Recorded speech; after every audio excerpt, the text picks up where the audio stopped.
Góðan daginn allir og öll. Good morning everybody. Good morning Pius. Good to see you that you're well. You've been having some problems with COVID in the last couple of weeks. Good to see you back. But I'm recovering, thank you. Yeah, good to see you and all the people joining us on this webinar. So today we are going to talk about tree planting and how to keep the trees alive. We could proceed to next slide, please. Our object with this webinars, these meetings, is to educate growers both with sustainable growing methods, but also for all growers. And our objective for Vege and Plantel Cure is to supply you with material to do that. Today we will talk about tree planting, the trees and tree planting. We will have a 20-minute presentation by Pius, then questions and answers, and then some introduction to some of the fertilizers and mycorrhizae that we are supplying. And then in the end, we will talk about the upcoming presentations. So Pius, take it away. Thank you, Jota. Thank you very much, and good morning to you, all of you. It's afternoon here. Before we start, you can, if you have questions, you can ask your questions in Icelandic, of course, on the chat page. You will find the chat page. I will ask Jota to switch off everybody's microphone. Because that's very disturbing if microphones switch on, like the one of RTO is now on. Já, en hversu langt ætlarðu frá laugin og í hvaða? Okay, I will mute all Pius and then you will open yours. Okay. Yes. Yeah.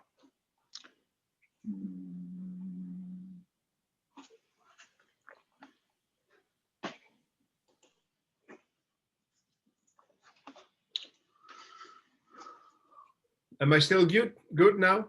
I hear you. Okay, thank you very much. Today we will talk about tree planting, and I discussed this with Jota. We have been selling and producing mycorrhizal products and soil bacteria for a long time, for over 20 years. But we still see failures in tree planting because the mycorrhizal products and the fungi and the bacteria, they're not miracle products, because if you plant a tree too deep, it will have a lack of oxygen and it will die. Nothing can help that. So I want to go into the practice of tree planting, where if you do it right, if you do that the right way, the mycorrhizal fungi and the bacteria that we will discuss are very beneficial to that. They're not miracle products. They help you if you do your work in a proper way. And it starts with growing, and the planting comes later, from field to street. That goes quick. We want strong trees. I show you a very old picture that I took in Syria, even before there was war. In this mountain, there were trees growing, and this is in solid rock. So that's a very strong tree. Mm-hmm. And there are opposite interests. Tree growers, and you can, do you see the arrow on my screen? Yes. Okay, thank you. Tree growers, they want to grow trees to grow fast. Look at the shoot length of this year's growth. It's huge. If you put enough fertilizers and enough nitrogen to the plant, it will grow. It will need a stick because it is growing so fast that it's not strong. And that's a disadvantage. And the herbicides, all of the competition is taken out. So actually, this tree is going very fast, but it's a very weak tree. But what you want in urban areas is a very strong tree. And that's the opposite interest of growers versus customers. The grower wants to get rid of his plants as soon as possible, and the owners, they will need strong trees that can grow old. And let's start with the treatment of the trees. If you, even in the summer, if you dig up trees and you leave them in the sun, what do you expect? If you grow trees and you purchase them and you put them on a trailer and you will expose the root ball to the wind and the sun, I made a small calculation. And all you want to see is if in 1 hour, and we have done these trials over and over again, in 1 hour in dry air, a root ball will dry in 2 centimeters. 2 centimeters in the volume means in the same root ball, 137 liters, it decreases to 164. It decreases with 27 liters of soil and fine roots in 1 hour time. So there is a need for protected covering. If your root ball dries in 2 centimeters in 1 hour due to uncovered transportation, that's failure cost. And this is a very good root ball on the tree, but yet it only consists 5% of the absorbing roots that the same tree had on the nursery. So be careful with the transportation. Don't jam with the trees, because the remaining roots, they will break into the root ball. Be very careful. With transportation, they are very brittle, these roots. And another thing, excuse me for this, another thing is many trees in these root balls, and I will go back, are planted too deep, because this is the height of the root ball, but maybe the first roots are here. So if you plant this size at this depth, you might be planting too deep. And that's what I want to show in this picture. If the roots start there and you plant here, then your planting is too deep and the tree will either die or will suffer for many, many, many years. And these are pictures from practice. Also, when I go back to this picture, hang on, I will go back. You can see this dark line here. Some people think this was planting depth at the nursery. No, no, no. It's the wet product, because these balls, they were in a sand to keep them from drying out, and this sand layer came to here.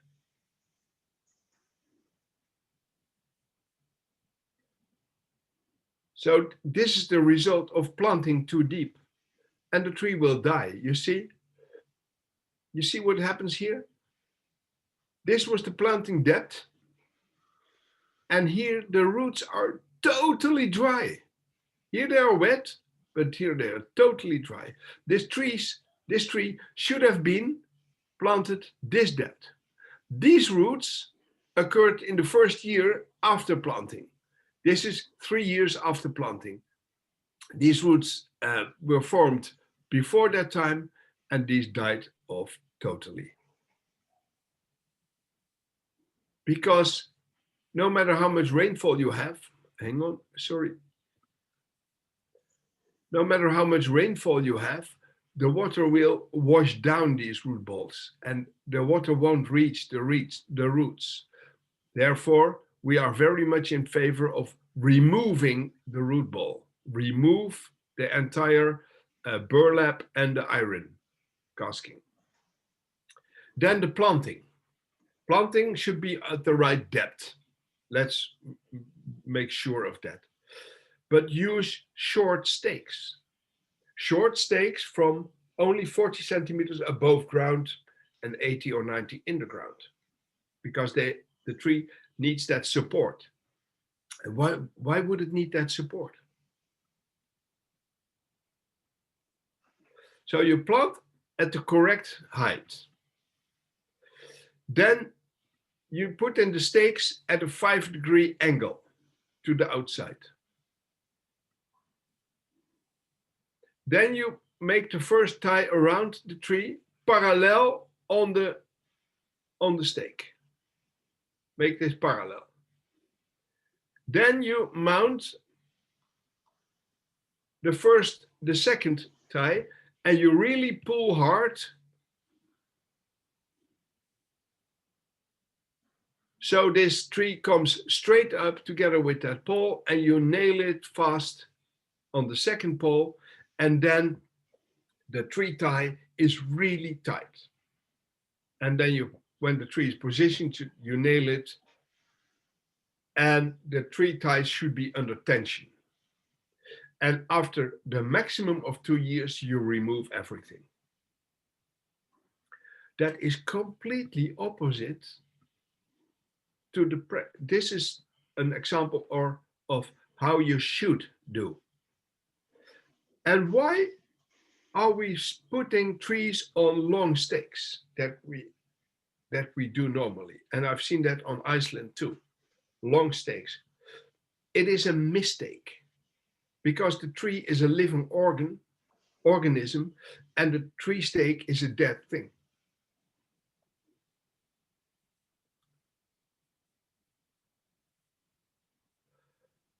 How can I explain this? There's a lot of literature, and I published on this as well many, many times.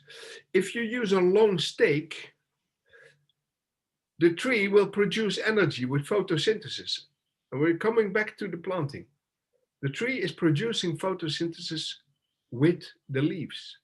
Now, that energy that is produced is used for everything. Here is the stem of that tree. And there are 1, 2, 3, 4 poles around it to keep the tree straight up. For the tree, this is just a long root, because it is not sacrificial. It doesn't have to do anything. It's like you leaning with your arms on the table, and you can lift one leg, and you can stand on one leg easily with the support of your hands on the table. But if you remove the table, you might have a balance problem. The same here. Function makes tissue. That's a natural law for everybody who breaks his legs and are in the casket. You will know, because the broken leg will shrink and the supporting leg will be stronger. So function makes tissue. That means that the stem here, it's just behind this one, the stem will not be able to develop itself. On the contrary, you will have very little roots, because why would you make roots if you are supported anyway? And you will make a bigger crown, because where else do you leave your energy? So you get a big crown, a weak stem and weak roots, and then after 5 years you remove the poles, and then the tree will fall over. Some people will say, you see, you need to support the tree much longer. No, we say you need to support the tree shorter with shorter stakes. Compare this to a meniscus operation on the knee. I remember as a child, and with hockey, I ruined my knee, my meniscus. And what happened? I went to the hospital for 2 weeks. I kept on hockeying, and like 20 years ago, I was operated on the other knee, and I had to leave the hospital the same day. Mobilize. Don't immobilize, because then you will have a problem. The same goes for trees. Make them able to move. So don't put your trees on a long stake. It will turn against you. If you look at trees in cities, and if you look at vandalism, you actually invite kids from 18 years old who want to prove themselves to the world.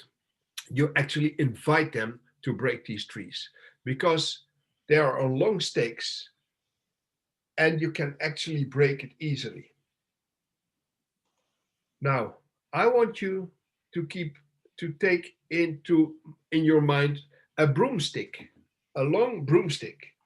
If you want to break that broomstick, you need to put your knee against it and break it on your knee. But if you take a branch or a stem, the same size as that broomstick from a young tree, and you break it, you want to break it, you need to take it short, under your arm and knack. You break it in a short moment. You offer with long poles, you offer 18-year-old kids a short moment. They only have to pull a little bit and the tree will break. And that is totally contrary to what you should do, short stakes. Another factor in this is wind movement. If you tie up a tree here, and you will have wind movement, then you will have this motion, and that means that the roots will move.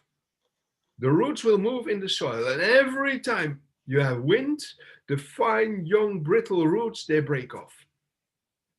That will not happen if you anchor the tree close to the ground, and you will have mechanical carrying on you will have mechanical loading on the stem. It will develop a lot more of roots, and you can see that on the root flare. We have done scientific research to that, and even within 3 years, you will have 20% more stem circumference than with trees on a long stake. So if you put trees on a long stake, you will make them suffer. You will avoid growth. And since you make very few roots and the roots are breaking off all the time, you need to keep watering the trees. That will take a lot of money and time. So make it natural. Trees, whenever they start growing from a seed, the first thing they do is they make an anchor. You call it a taproot, but the taproot is not an absorbing root. It's there to anchor the seed to the ground. So make sure you do it this way. Plant at the right height. Don't make deep planting holes. Don't. Because they will fill with water and the trees will drown. Make a planting hole with a foundation where the root ball can be supported so it will not go down, it will not sink. If you move the soil, the plant will sink. And in clay soils, a lot more than in sandy soils. So, I don't know what happened now, sorry for that. This is nice. And if you now fill this with your soil, make a refill with the outcoming soil, and mix that with mycorrhizae and bacteria, you will do a great job. Now you will have, I don't know why these slides came in with German. Anyway, these are the roots of this young pine tree. And this is the mycorrhizal mycelium that really absorbs the water and minerals. Roots from trees don't go deep. Forget it. The supporting roots are always on the surface. And you will not have development under the stem because the weight of the stem is so high that any root will die anyway under there due to pressure. So for I hope this is enough explanation for the planting depth and the way you plant. Let's go to the single absorbing roots. It's the leaves that produce the roots. It's the photosynthesis that produces the roots, not the fertilizer, not the soil. And you can see here, this is a seedling with 2 lobes, and all it does is make one little taproot.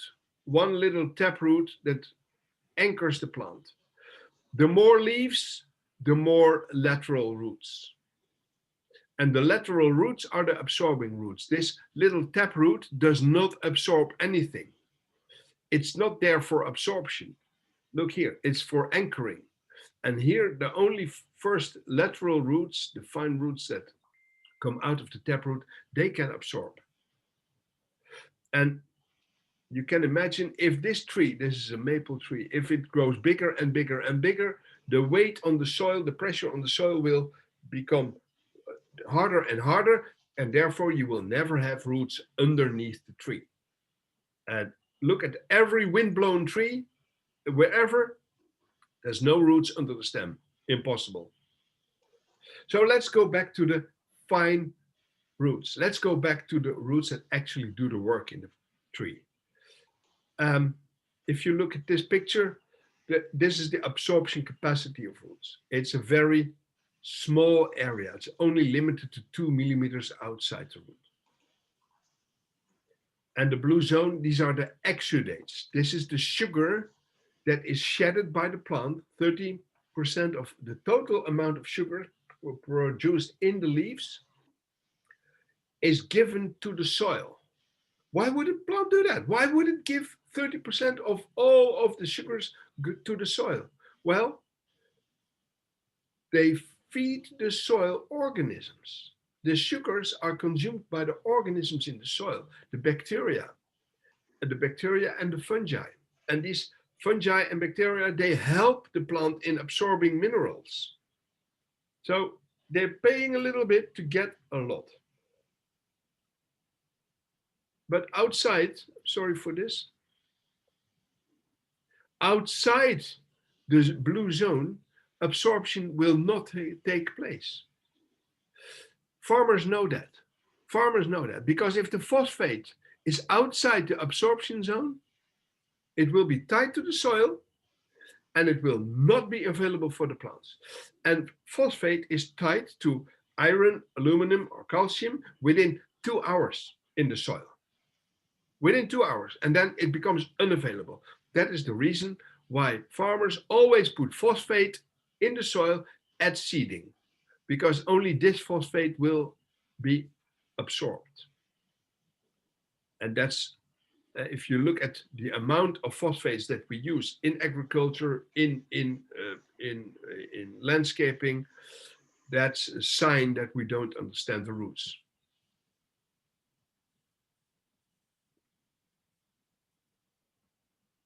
So how does it work? Well, first you have the roots. And the roots, they will form, they grow in the soil, and the tree is paying for it. The tree is paying energy to make that root grow. And then the mycorrhizae come in, and the mycorrhizal fungi, they will connect with the root. And they connect and they make a huge fine network of mycorrhizal fungi and hyphae that actually absorb water and minerals for the plant. And they get sugars from the plant and they deliver water and minerals to the plant. And now, due to this network, minerals and water are available. And that's why we successfully plant trees in Saudi Arabia. That's why we successfully plant trees in deserts worldwide. And in replanting programs, we use the mycorrhizal fungi to help the plants to establish faster and better. Because the absorption capacity increases dramatically. And your transplant survival, if you plant at the right depth, which is so incredibly important, And then you will have your optimal use of minerals and organic matter. Better growth and more resilient trees for decades with no phosphorus problems. And roots, plants, trees depend on their symbionts in the soil, bacteria and fungi. We have been looking at plants this way, and we really have to stop that. We really have to stop that because this is normal. Vital and strong biology provides long-lasting benefits for the plant. Nematodes will not be able to attack the plant if they are protected with these mycorrhizal fungi. And for those who are interested in it, this is a 100-time enlargement of a root of 0.2 millimeters, because these are the roots that actually do the work for the trees. And this is 100 times enlarged, 0.2 millimeters. And here you see all the hyphae and the absorption capacity of that root, which is not only beautiful, it's essential. And if you look at the mycorrhizal fungi, they really enmesh the minerals and the organic matter. And look at the hyphae, they grow into the minerals, the hyphae, they grow into the organic matter. And they really form a network in the soil that holds the soil together. It transports the nutrients to the roots, and from there into the tree. And this is a graphical expression where you can see that the fine hyphae, they go actually in the rock. If you would Google rock-eating fungi, you will come to this. Rock-eating fungi, you will come to this.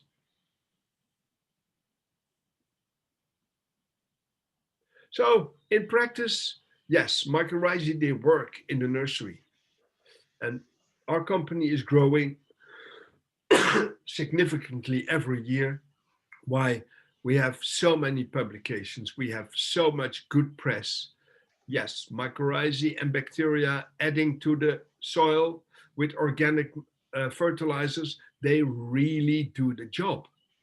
And if you go on our website, phc.eu, and you look at the English version, you see all the examples of nurseries with very successful actions.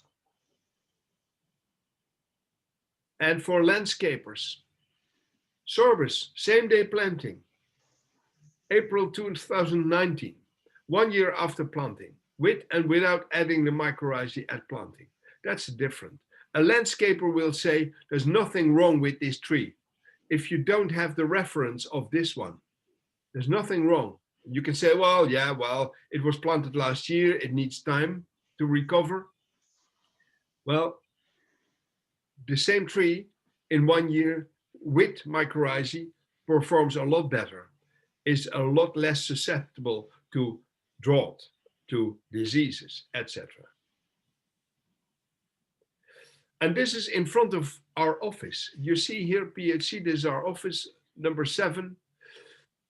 We moved in 2014 here, and we immediately started treating these trees on this side of the street. This is the street where the offices are. And if you find our address and you go to Google Maps and you zoom in, you can actually see the difference in colors of the trees here.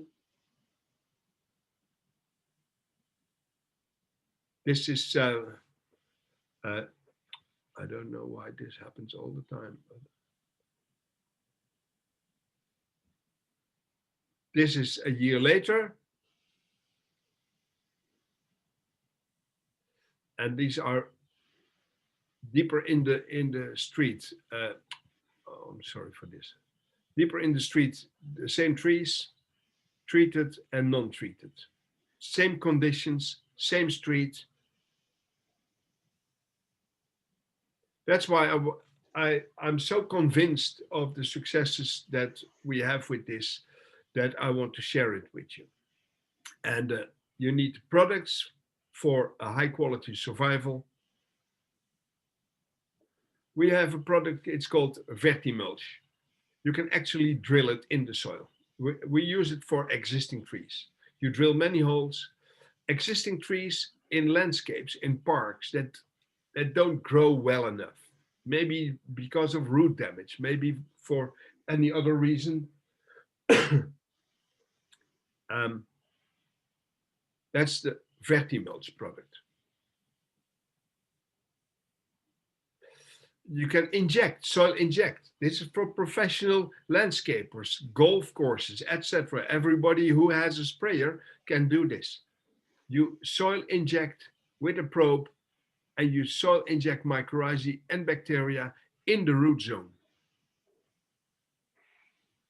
Then at planting, we have this product, small sachets. It's called Tree Saver Transplant. You mix it with the soil, and the soil that comes exactly close to the roots. We have for younger plants, for the 1-year-old ones, but also for shrubs and for perennial plants, but some people even use it for annual plants. We have these small sachets, this size, and you put them on the bottom of the planting hole, and these sachets, they look like this after 2 months. They're completely consumed. The roots grow directly in these sachets. The sachets are dissolved, and the plant will have its mycorrhizal colonization plus the bacteria. It's really beneficial. It's been working for this like 15 years. It's a very successful product. Then for the bare root planting, for naked roots, we advise microdip. You actually dip the roots in a mixture of bacteria and fungi. And for hedge plantings, etc., and for shrubs, it really works. But also for young trees, forestry trees that are planted naked, bare-rooted, 2-year-old, 3-year-old seedlings, dip them in the microdip, and you will actually see the difference. Thank you very much for your attention there. And if you have questions, Jorte will translate them for me, and I will try to answer you. Thank you. Thank you, Pius. Very interesting presentation as always. Lot of new things. So, ef það einhverjar spurningar þá getið þið sett það annarkvort tekið af, gert mikrofónin virkan hjá okkur og spurt á íslensku eða ensku eða setta í chatið hjá Zoom.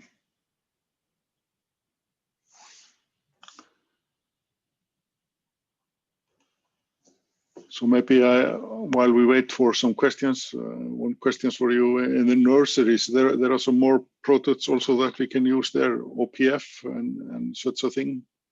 Yeah, OPF, the fertilizer, of course. Yeah. But we deliver only plant-based fertilizers because plant-based fertilizers contain the amino acids in the right balance. Mm-hmm. And there are many amino acid products that provide important for protein building in the plant, but they're not always balanced in such a way that plants will actually benefit from it. Mm-hmm.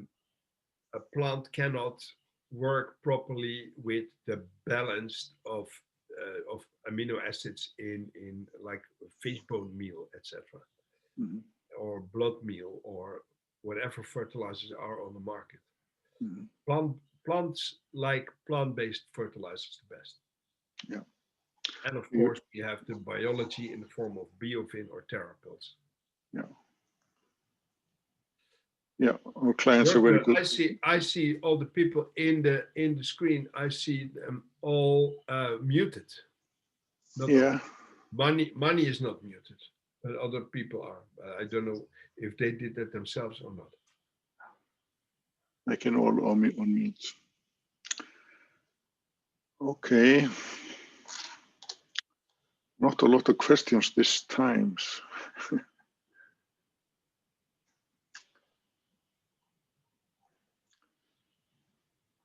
like I say, we have been having our clients have had very good success with OKF so far. So now we will use more microresia, introduce that to them. This is something new here. Yeah. Are there no questions because it's clear, or was it too much information? That's a good question. Maybe somebody is able to react on this, because I want to learn as well.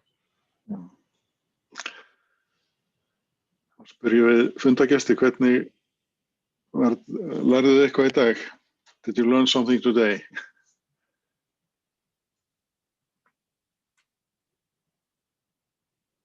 Það hægt að sjá þetta seinna, já. Very good info. So people are happy, and this is being recorded, so we can share this. Interesting in the last minutes, says one. Yes, so people like this. Thank you. Very clear.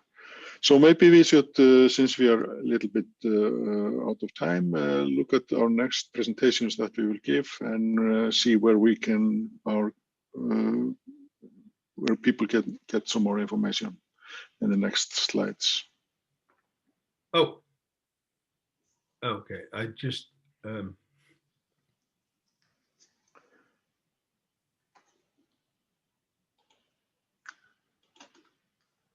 so, yeah. The next slide is upcoming webinars. Yeah. Agriculture, what will you talk about next in 2 weeks' time? And carbon binding, that will be in the new year, 5th of January. And folio feeding. Folio feeding, your favorite, I think. One of them. One of them. And the next one will be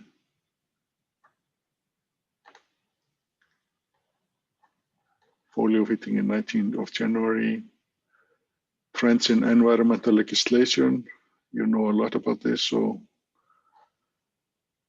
And the next one, and maybe something more, Pius. This is our Facebook page. You can see, for example, our YouTube channel, and we share all the recordings from this webinars there. And then we will continue and look at our home pages at the end.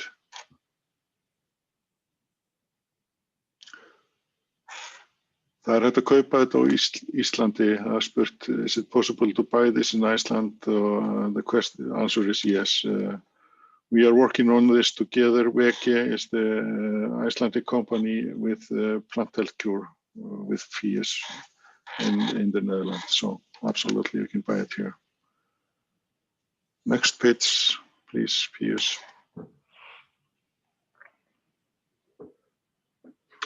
Our website for more information. And finally, the homepage of Plant Health Cure. Don't forget to push the English flag or the German.